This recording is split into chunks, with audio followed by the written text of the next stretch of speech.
जिस तरह से जो राजस्थान के मुख्यमंत्री अशोक गहलोत का जिस तरह स्टेटमेंट पिछले 24 घंटे में आया है, उस चीज़ से ये तो तय है कि राजस्थान की जनता ने जो अशोक गहलोत और कांग्रेस सरकार के, चाहे वो भ्रष्टाचार हो, चाहे इनके किसानों के साथ छल हो या पेपर लीक के जैसे मतलब बड़े मामले हैं राजस्थान में पिछले 5 साल में, उन मामलों में कांग्रेस का सुपड़ा साफ तो तय है। 3 तारीख को नतीजे आएंगे। इस बार राजस्थान के नतीजे बहुत चौंकाने वाले हैं।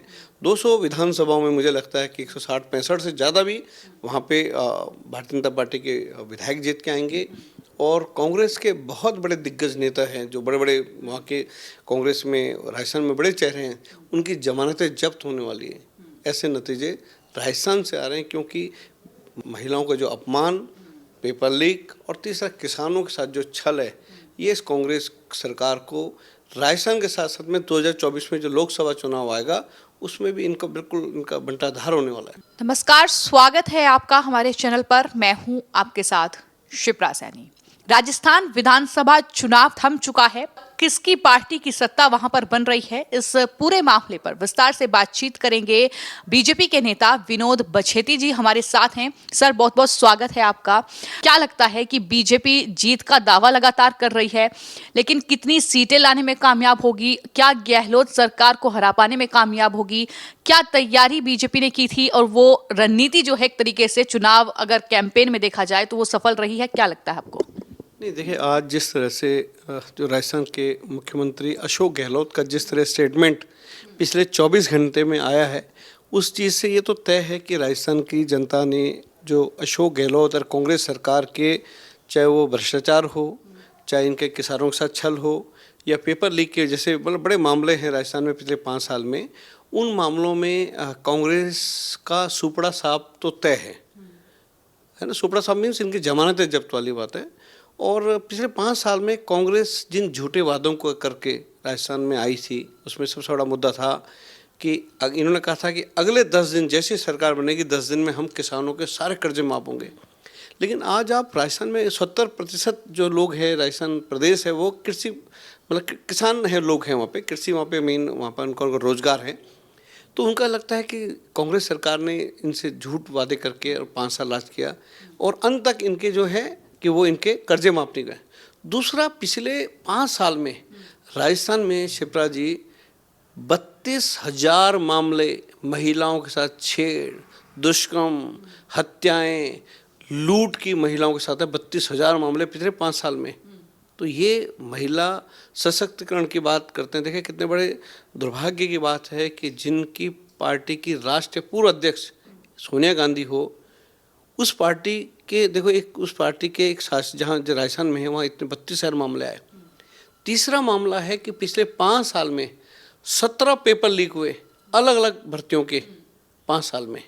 तो ये कांग्रेस की नाकामियाँ का है और कांग्रेस ने जिस तरह से राजस्थान को लूटा है, वो मुझे लगता है कि आज़ादी के 70 साल बाद इतना बड़ा भ्रष्टाचार, इतने ज़्यादा महिलाओं के साथ शोषण और इतने ज़्यादा पेपर लीक के मामले मुझे लगता नहीं आज़ादी से पहले कहीं किसी राज्य में हुए। यानी आप ये कह रहे हैं कि जो उनका सरकार जिस तरीके से रही है वही कहीं ना कहीं काम नहीं हुए हैं, भ्रष्टाचार हुआ है, तो वही भारी पड़ने वाला है। लेकिन आपने अशोक गहलोत के बयान का जिक्र किया। उन्होंने प्रेस कॉन्फ्रेंस की थी जिसमें गारंटी बताई थी, तमाम चीजें वो बता रहे थे और ये भी कहा प्रधानमंत्री मोदी को टारगेट करते हुए कि एक गुजराती यहाँ पर घूम रहा है, लेकिन उसको वोट देने के बजाय मैं तो आपका हूं, मुझे वोट दीजिए, इस तरह की अपील करने पर मजबूर हो रहे हैं एक मुख्यमंत्री। तो आपको क्या लगता है कि अशोक गहलोत ये मान रहे हैं कि उनकी हार हो रही है? जिस तरीके को बयान दे रहे हैं कि मैं तो आपका हूं, मतलब अपील कर रहे हैं मुख्यमंत्री कि आपका हूं, गुजरातियों पर भरोसा ना करें, इस तरह की बातें वो कर रहे हैं।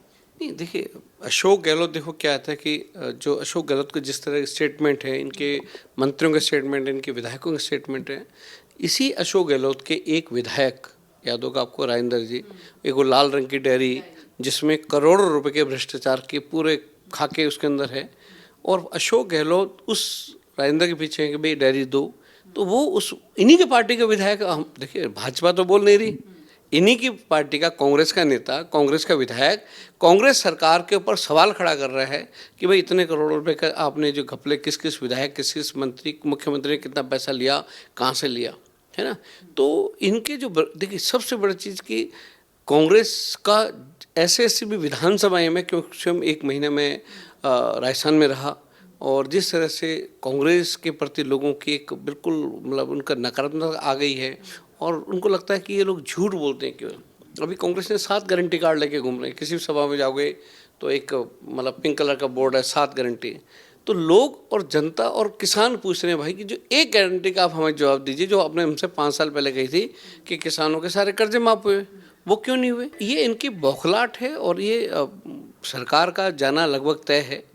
और जिस तरह से इन्होंने पूरे राजस्थान में क्राइम बढ़ गया, अशोक गहलोत, तो ये बात बिल्कुल सही है कि अशोक गहलोत कांग्रेस के पहले 5 सीनियर लीडर में हैं, लेकिन ये बात अचंभा राजस्थान की जनता भी कर रही, जिन्होंने 5 साल पहले इन पर विश्वास किया था कि भाई एक पुराना कांग्रेसी लीडर है, देश को इस राज्य को और आगे ले जाएगा।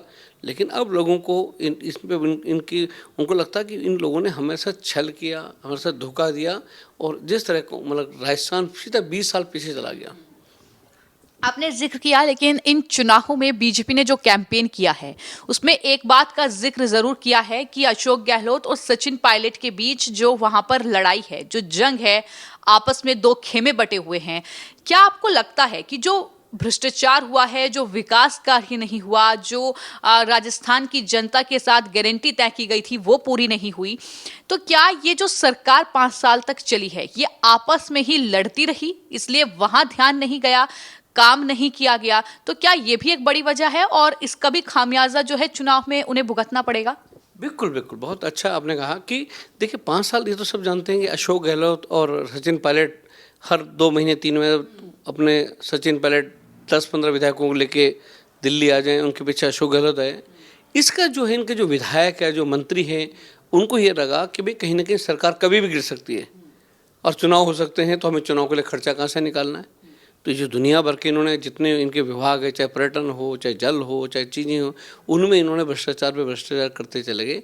वो एक इनका कारण है। तो अशोक गहलोत ने शासन पे और अपने मंत्रिमंडल पे और अपने विधायकों पे पकड़ कमज़ोर होने के कारण वहाँ इनकी जो छवि है, जो भ्रष्टाचार में नंबर 1 राजस्थान पहुँचा, वो इसका एक कारण है।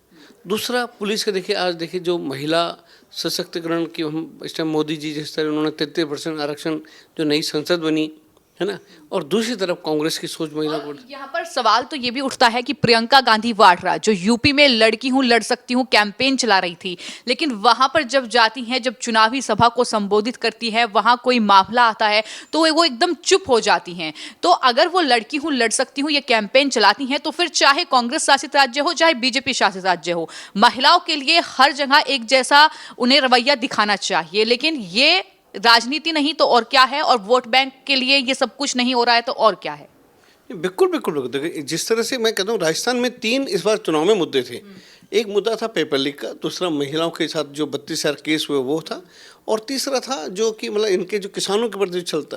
ये तीनों में कांग्रेस के पास जवाब नहीं था इनके, चाहे वो राहुल गांधी गए हों, चाहे वो सोनिया गांधी, सॉरी प्रियंका गांधी गई हों रैलियों में, या अशोक गहलोत, तो इनका और सीनियर लीडर हैं, इनके पास कोई जवाब नहीं था। केवल और केवल इनके पास एक ही था मंचों से बोलने का, वो मोदी जी को कैसे गाली दी जाए, केंद्र सरकार को कैसे किया जाए। देखिए जिस तरह से आज बताइए, देखिए भारतीय जनता पार्टी का यह है कि जो कहती है वो करती है, यही भाजपा की पहचान है। जो कहा वो किया। देखिए आज अब राम मंदिर की मैं बात करता हूँ, देखिए हमेशा भारतीय जनता पार्टी का जो हमारा घोषणा पत्र था उसमें, चाहे वो किसी राज्य का चुनाव हो या किसी केंद्र का चुनाव हो, तो ये होता है हम आएंगे तो राम मंदिर बनाएंगे। 550 साल पुराना एक ऐसा विवाद जो कोर्ट में मतलब कोर्ट के पचड़ों में उलझा हुआ था, उस चीज़ को सुलझाना। 2019 में मोदी जी ने वहाँ पे भूमि पूजन करना, और 22 जनवरी को वहाँ भगवान राम जी उनको विराजमान होंगे। तो वो एक जो था तो बीजेपी का था। बीजेपी ने आज देखिए, चाहे वो 33% आरक्षण की बात हो, ये हम लोग बहुत समय से बात करते आ रहे हैं, उसी तरह 3 तलाक का विषय हो, 370-35 से धारा का बात हो, तो कांग्रेस को केवल उनको लगता, देखिए मुद्दे इनके पास है नहीं, केवल इनके पास एक मुद्दा है, वो है भ्रष्टाचार कैसे करें। क्योंकि 70 साल के जो कार्यकाल में कांग्रेस के ब्लड में, इनके सब नेताओं के ब्लड में भ्रष्टाचार जा चुका है। और इनको केवल कई बार जैसे छोटा झूठ कह करके, जैसे आज देखिए हिमाचल में इनकी सरकार है। हिमाचल में इन्होंने कहा था कि हम लोग 1 महीने के अंदर सबको पेंशन, जो युवाओं को भत्ता, बेरोजगार भत्ता देना शुरू करेंगे, ये करेंगे। आज एक भी जो इन्होंने की थी कि हम 1-1 महीने सरकार बनने के 1 महीने बाद इन चीज़ों को हम लोग लागू करेंगे, लेकिन हिमाचल में हुआ आज इतना टाइम हो गया, 6 महीने ज़्यादा हो गए, लेकिन आज कुछ नहीं है। तो ये बात तो राजस्थान में है कि राजस्थान में देखिए अभी 3 तारीख को नतीजे आएंगे। इस बार राजस्थान के नतीजे बहुत चौंकाने वाले हैं। 200 विधानसभाओं में मुझे लगता है कि 160-65 से ज़्यादा भी वहाँ पे भारतीय जनता पार्टी के विधायक जीत के आएंगे, और कांग्रेस के बहुत बड़े दिग्गज नेता हैं, जो बड़े बड़े वहाँ के कांग्रेस में राजस्थान में बड़े चेहरे हैं, उनकी जमानतें जब्त होने वाली हैं। ऐसे नतीजे राजस्थान से आ रहे हैं, क्योंकि महिलाओं का जो अपमान, पेपर लीक, और तीसरा किसानों के साथ जो छल है, ये इस कांग्रेस सरकार को राजस्थान के साथ साथ में 2024 में जो लोकसभा चुनाव आएगा उसमें भी इनका बिल्कुल इनका बंटाधार होने वाला है। तो आपने सुना बीजेपी नेता विनोद जी को, उनका साफ तौर पर ये कहना है कि राजस्थान से वो अभी आए हैं और उन्होंने जो माहौल राजस्थान में देखा है, जिस तरीके से महिलाओं पर अत्याचार हुआ है, भ्रष्टाचार हुआ है, पेपर लीक का मामला हो या फिर लाल डायरी का किस्सा हो, तो उसका खामियाजा गहलोत सरकार को भुगतना पड़ेगा। और उनका ये भी कहना है कि बीजेपी जो है वो 200 विधानसभा सीटों में से लगभग 160 से 165 सीटों पर अब शासन करने वाली है राजस्थान में, ये साफ तौर पर वो कह रही हैं। फिलहाल आपकी इस पूरे मामले पर क्या राय है, हमें कमेंट बॉक्स में जरूर लिखें। धन्यवाद।